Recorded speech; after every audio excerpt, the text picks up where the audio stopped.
नमस्कार मित्रांनो, माझं नाव आहे वेदांग आणि आजच्या व्हिडिओमध्ये मित्रांनो मी तुम्हाला झाडासाठी सर्वोत्तम खत सांगणार आहे, लिक्विड खत सांगणार आहे, म्हणजेच लिक्विड फर्टिलायझर, ज्याचं की नाव आहे मित्रांनो कंपोस्टी। तर कंपोस्टी आता सगळ्यात पहिले कशी तयार होते मी ते सांगतो तुम्हाला।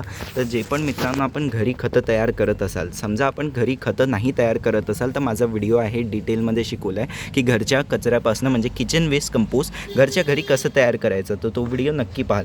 तर मग मित्रांनो असं जे आपण कंपोस्ट तयार करत असतो तर त्याच्या खाली खूप लोक कंपोस्टिंग तयारी करत असतील पण ते हे फॉलो नाही करत असतील टिप। तर ते काय आहे की जे पण आपलं माठ किंवा मित्रांनो बकेट्स आहे ज्याच्यात आपण कंपोस्ट बनवत आहे त्याचे जे ड्रेनेज होल्स असतात म्हणजे जे छिद्र आपण बनवतो तर ते तुम्हाला खालून बनवायला पाहिजे। जे पण तुमचे माठ असेल किंवा बादल्या असेल खालून बनवायला पाहिजे। अजून मित्रांनो आपल्याला प्लेट ठेवायला पाहिजे खाली किंवा मित्रांनो माझ्यासारखी अशी बकेट ठेवायला पाहिजे। ही बकेट पाहू शकता, हा जो माठ आहे मित्रांनो या बकेटवर होता आणि जसं जसं आता याच्यात खत तयार होऊन राहिलं आहे आतमध्ये, जसाच हा कचरा डिकम्पोज होत चाललेला आहे तर हे जे पाणी आहे मित्रांनो या ड्रेनेज होलपासून निघते आणि हे खाली असं जमा होते। तर मित्रांनो यालाच कंपोस्टी म्हटलं जाते। झाडात कसं वापरलं जाते, हे जे आहे 50% असं असेल, असं अर्धा मग्गा हा घेतला, अर्धा मग्गा साध्या पाण्याचा घ्यायचा आणि सगळ्या झाडांना मित्रांनो याला चांगल्याने टाकून द्यायचं। कोणत्याही प्रकारचं झाड आहे सगळ्या झाडांना तुम्ही याच्यात वापरू शकता।